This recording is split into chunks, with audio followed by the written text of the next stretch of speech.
fui barrado pela Receita Federal e pediram que vistoriasse minha bagagem. Quando abriram, viram que realmente eu estava excedendo e excedendo muito. Eu estava com um excedente de mais ou menos $2.300.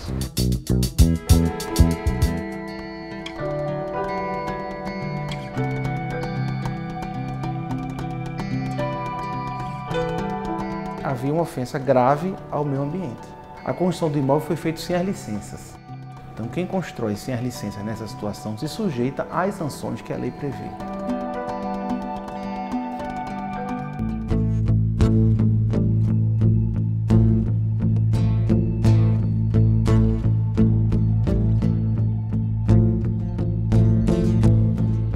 A praia ficou completamente preta, as ondas eram horríveis, elas vinham uma nata preta, jogava na areia, a gente não conseguia caminhar na areia, tinha que ficar só lá em cima nos morros olhando, foi muito triste. Tudo isso agora no Via Legal.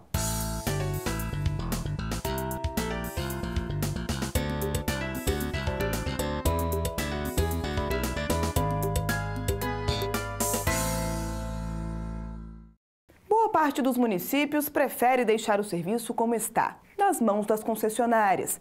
Já a agência reguladora insiste, a responsabilidade pela manutenção dos postes de energia é das prefeituras. O impasse, que deve ter impactos no bolso do contribuinte, já chegou à Justiça. Ruas escuras, lâmpadas queimadas ou quebradas. Nas pequenas ou nas grandes cidades do país, não é difícil encontrar um cenário como esse. Uma situação que favorece a prática de crimes e causa medo na população.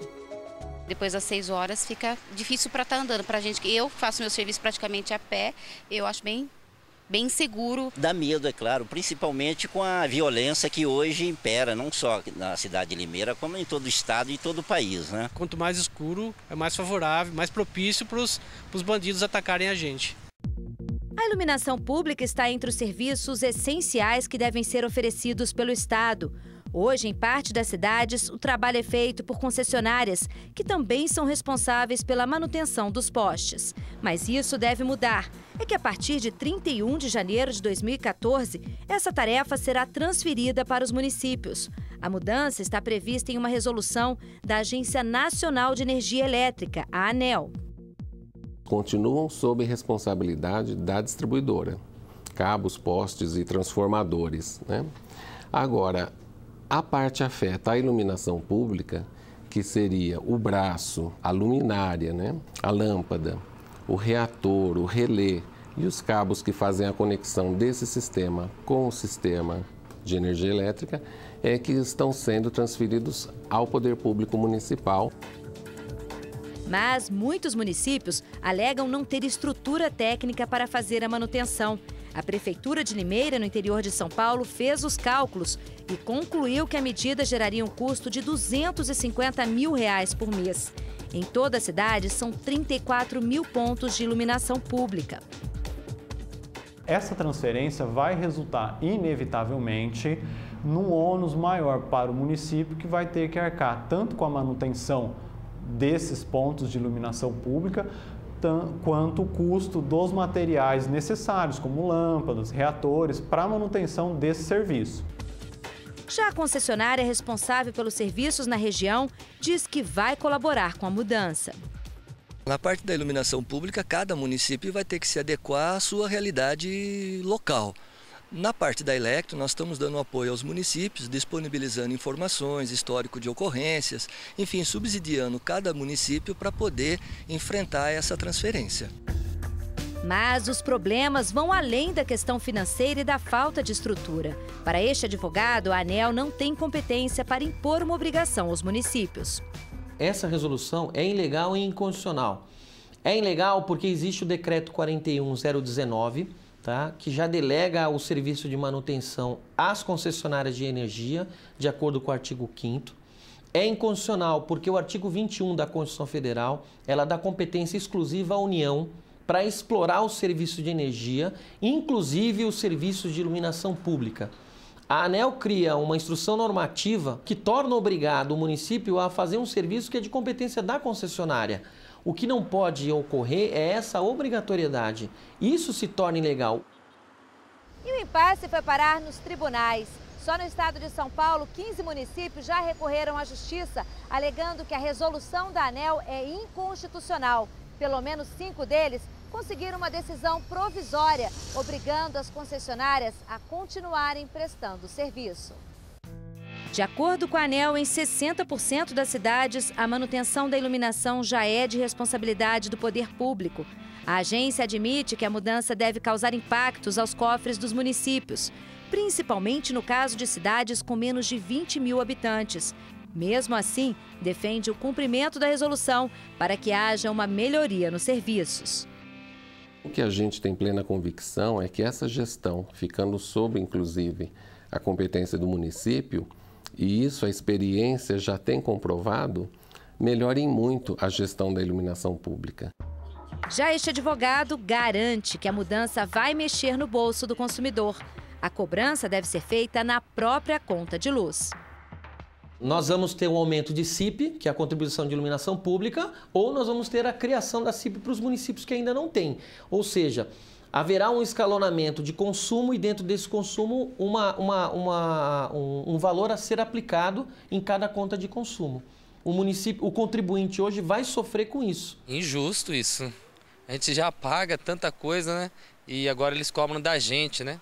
É difícil, tudo eles repassam pra gente, né? Eu não concordo com o pagamento de nenhum centavo a mais. Sempre está sobrando para a população, tá?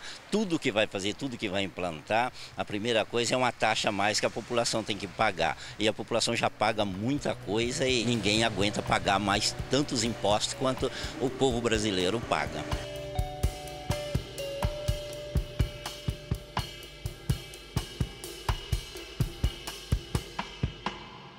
O desafio da Receita Federal é grande: impedir a entrada de produtos e até de dinheiro trazidos de forma irregular do exterior. Basta considerar um número para entender a importância desse controle.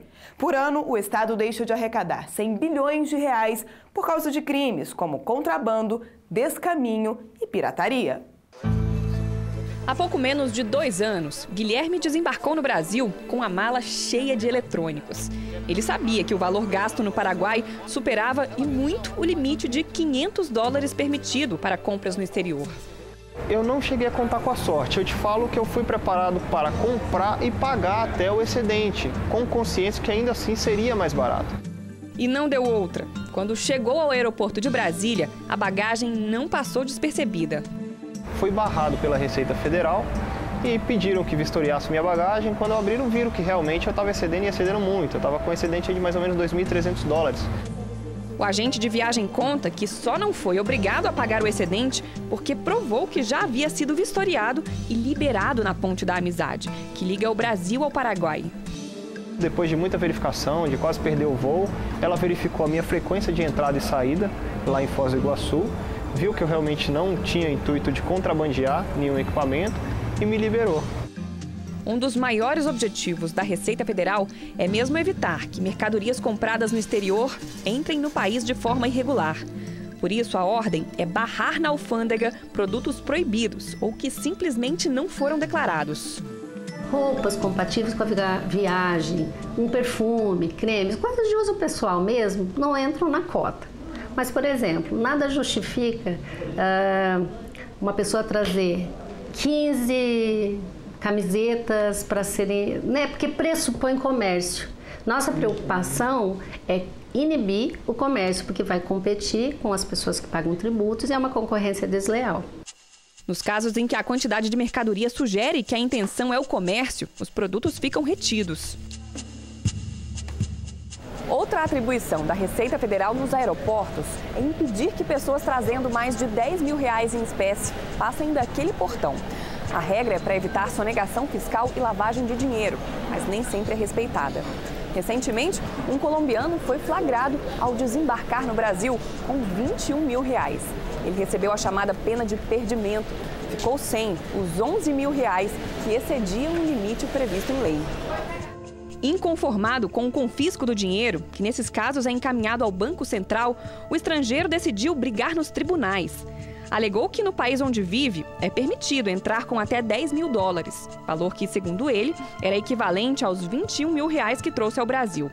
O turista pediu que o princípio da reciprocidade fosse levado em conta, ou seja, que o Brasil adotasse a mesma norma da Colômbia. O que para a desembargadora que analisou o caso no Tribunal Regional Federal em Brasília não faz nenhum sentido. Não há possibilidade de reciprocidade porque o Brasil não tem nenhum tratado com a Colômbia nesse sentido. E depois a nossa norma é clara, a lei é clara, e o estrangeiro que aqui ingressa ele tem que declarar efetivamente o que está trazendo. E nesse caso ele trouxe acima do permitido. O colombiano ainda argumentou que não entende a língua portuguesa e que por isso se confundiu ao declarar que portava menos de 10 mil reais. E mais, justificou que desconhecia a lei brasileira. Presume-se que toda pessoa que está agindo, ela saiba das leis. A desembargadora decidiu, portanto, que o Estado brasileiro não precisa devolver os 11 mil reais. A lei permite que se façam transações bancárias, não o porte de valores acima do permitido, porque isso poderá ensejar uma fraude. Nós temos que preservar a soberania do nosso país, né? E se, caso, havendo um tratado internacional, sim, aplicar-se-ia o princípio da reciprocidade, mas não é o caso.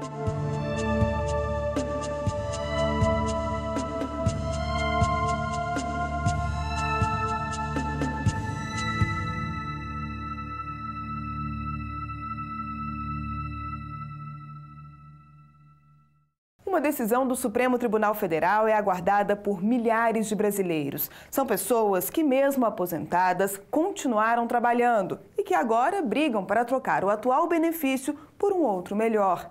Entenda o que diz a lei e por que tanta gente tem recorrido à justiça na reportagem de Bernardo Menezes.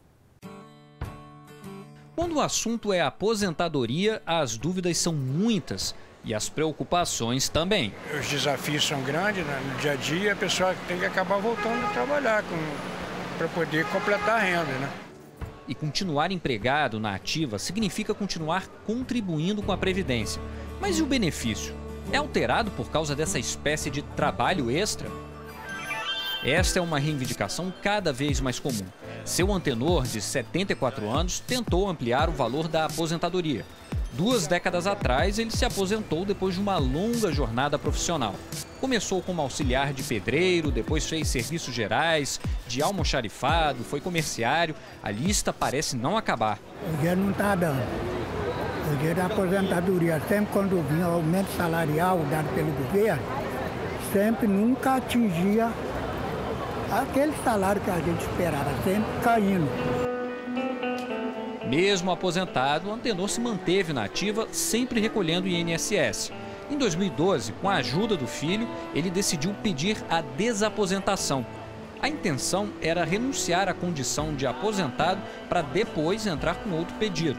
O objetivo era incluir no cálculo do novo benefício os valores recolhidos ao INSS no período em que poderia estar em casa, mas continuou trabalhando. Aumentar a renda dele, de forma legal, de forma justa, né?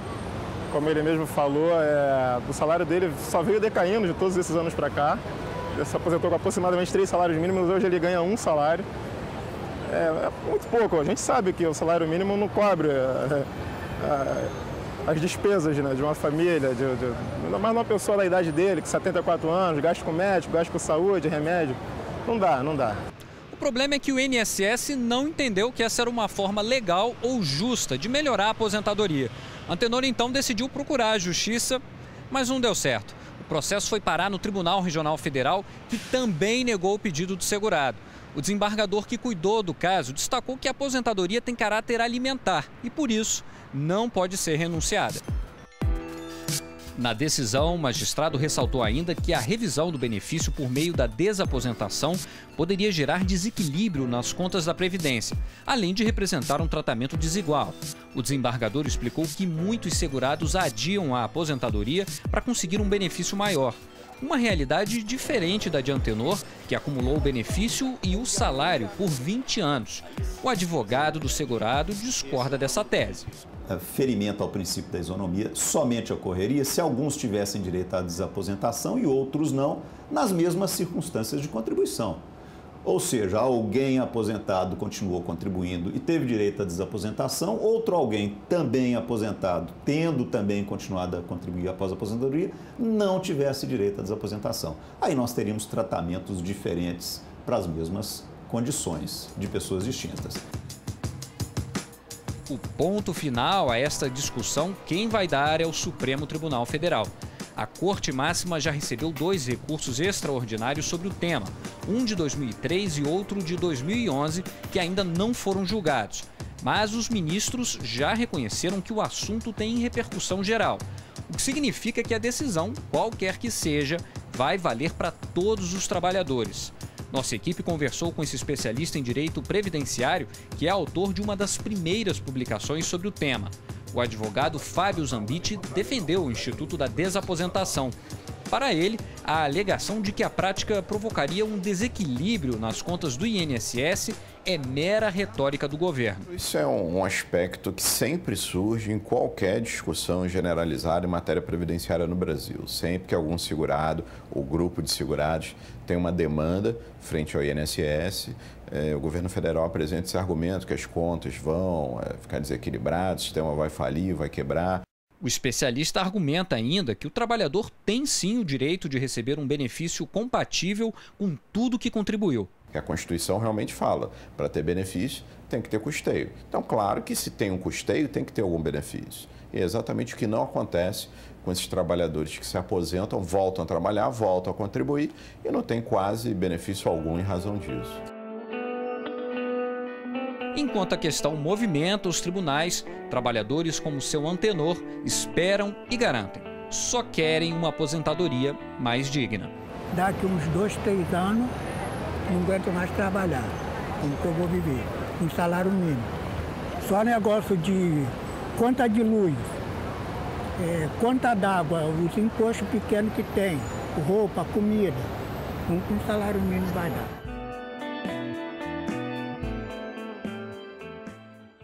Quando um produto tóxico atinge a água do mar, as consequências podem ser irreparáveis. É exatamente pela gravidade do problema que a ordem tem sido agir com rigor na hora de punir os responsáveis. No sul do país, a Petrobras foi condenada a pagar 6 milhões de reais por não ter evitado uma tragédia ambiental. A tecnologia permite o monitoramento. A legislação estabelece multas pesadas. Mesmo assim, os oceanos não estão livres de danos. As agressões mais comuns são consequência dos vazamentos de óleo e outros produtos tóxicos. Quando isso acontece, o meio ambiente é o maior prejudicado. Infelizmente, acontece com uma certa frequência, porque a gente está numa região aqui que tem uma influência de transporte de petróleo, de óleo. Então, os projetos devem ser mais acrescentados aqui, mais maximizados aqui nessa área, exatamente pela quantidade maior comparado com outras áreas, A bióloga se refere ao litoral gaúcho. A população dessa cidade, por exemplo, foi obrigada a conviver com os efeitos de um dos acidentes mais graves registrados na região. Durante a retirada do óleo que estava em um navio a serviço da Petrobras, 18 mil litros foram parar no mar. O vazamento foi bem aqui na frente da praia de Tramandaí, no litoral norte do Rio Grande do Sul. O produto se espalhou por uma extensão de 6 quilômetros da orla. O acidente deixou a água do mar poluída e a areia da praia com centenas de manchas pretas. Um cenário desolador, segundo esta professora, que estava na praia no dia do acidente. A praia ficou completamente preta, as ondas eram horríveis, elas vinham uma nata preta, jogava na areia, a gente não conseguia caminhar na areia, tinha que ficar só lá em cima nos morros olhando, foi muito triste. A causa da tragédia foi uma falha na ligação entre a mangueira da embarcação e a monoboia da Transpetro, que fica a 6 quilômetros da orla. O problema impediu que o óleo chegasse ao terminal da empresa. As investigações revelaram falhas na segurança do serviço. Por isso, o Ministério Público Federal ajuizou uma ação contra a Petrobras. A juíza federal Clarides Ramayer condenou a empresa pública a pagar 6 milhões de reais de indenização por danos ambientais. O valor deverá ser corrigido desde março de 2000, data do acidente.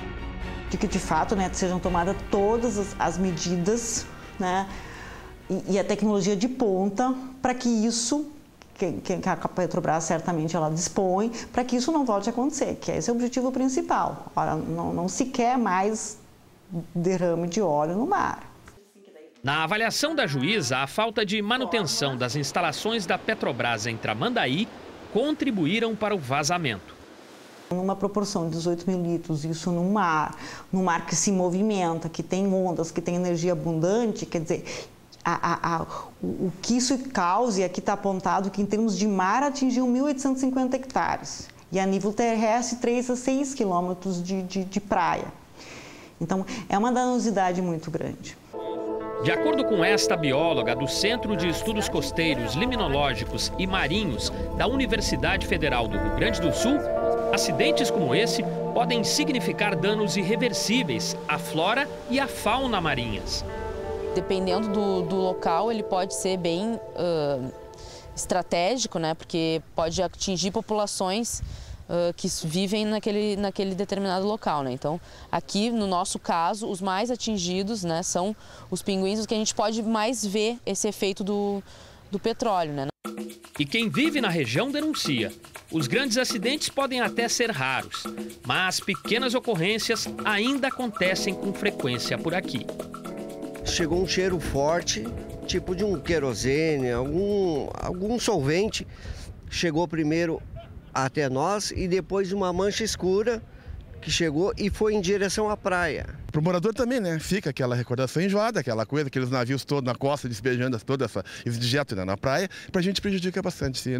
Até o ano todo fica assim, esse monte de navio incomodando na beira aí. Eu acho que eles têm que arcar com uma consequência, porque isso é inconcebível, até porque eu estou pescando, eu quero peixe, eu não quero mancha de óleo, de petróleo.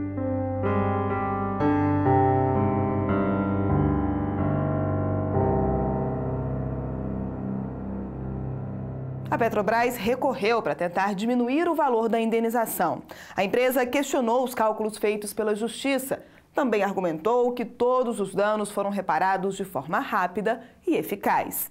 Você pode rever essa reportagem e outras que também mostraram casos de vazamento de óleo acessando nossos canais na internet.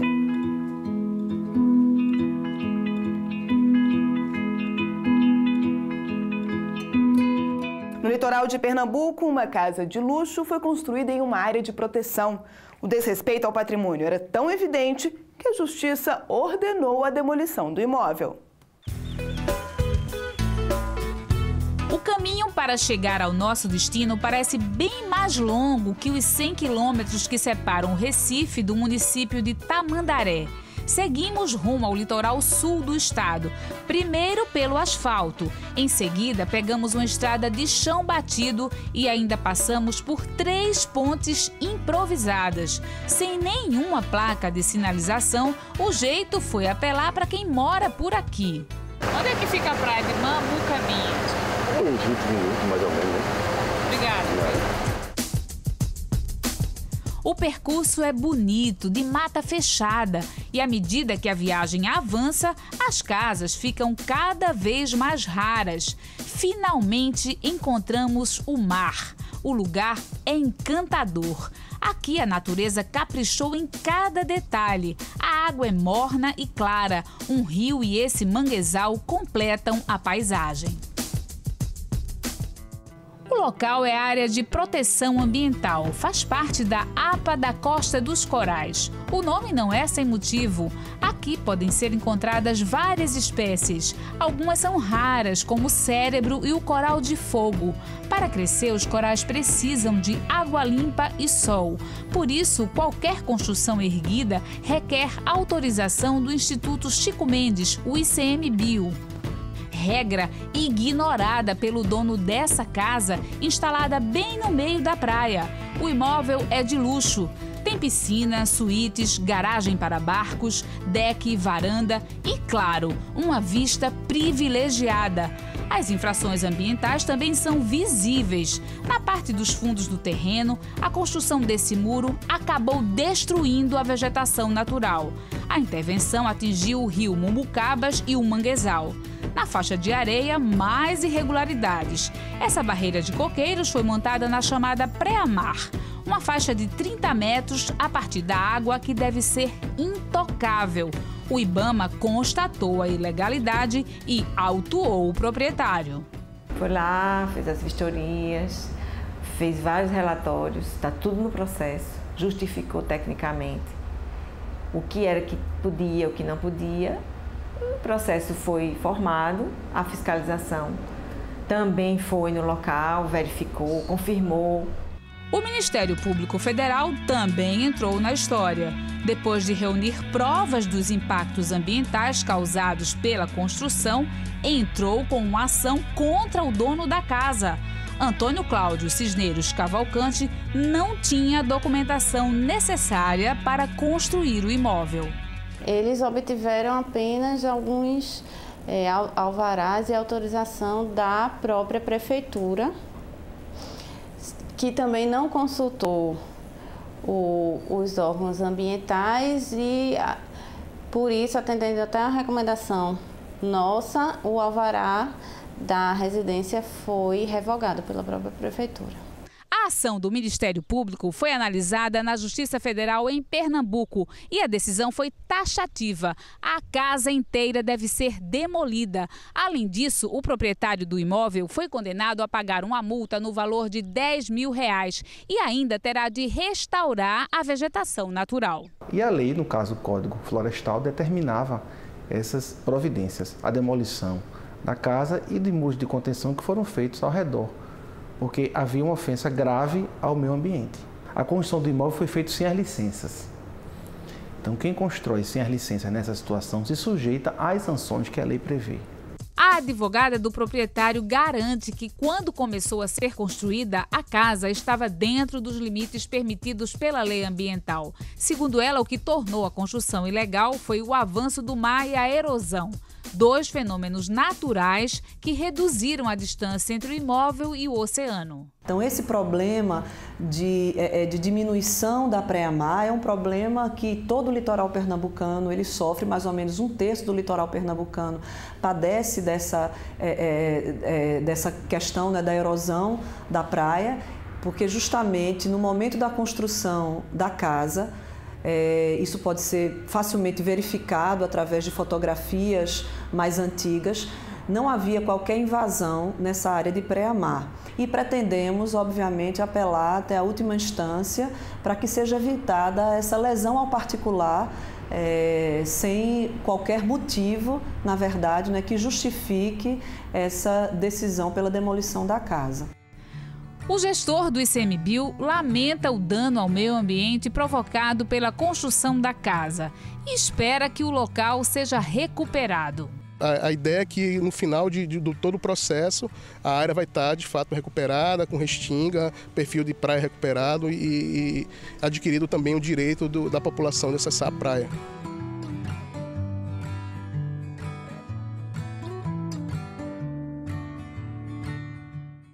O Via Legal fica por aqui. Na próxima semana tem outras histórias que foram parar nos tribunais. Até lá!